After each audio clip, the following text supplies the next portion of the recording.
வேண்டும் தாயின் அரவணைப்பில் பிறந்தவன் நான். எழுத்தின் ஒளியால், சொல்லின் செல்வத்தால், அறிவின் சிகரத்தால் என்றும் உயர்ந்து நிற்கும், என்றும் உயர்ந்து நிற்கும் என் தமிழுக்கு முதற்கண் வணக்கம். இங்கு அமர்ந்திருக்கும் சான்றோருக்கும் மான்றோருக்கும் என்னை போன்றோருக்கும் என் வணக்கம். என் பெயர் காவியன். நான் 3ஆம் வகுப்பில் படிக்கின்றேன்.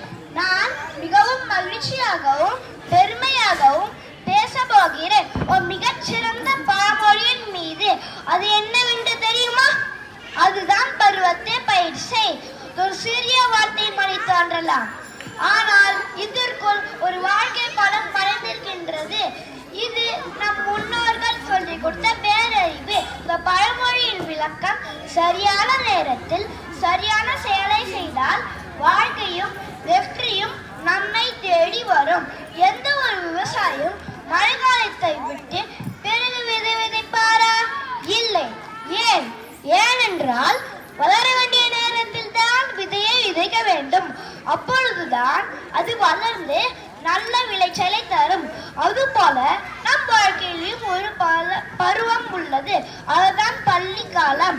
இப்பொழுது நம் வேலை பாடம் படிப்பது, திறமைகளை வளர்ப்பது, ஆரோக்கியமாக வாழ்வது, ஒழுக்கமாக நடந்து கொள்வது.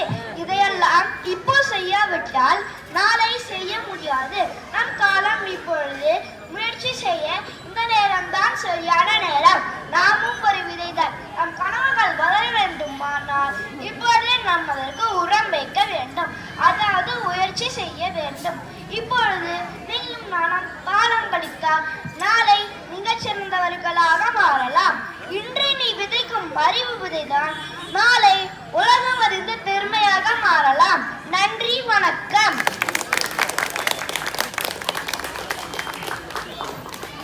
அருமையான அழகான பேச்சு. பருவத்தை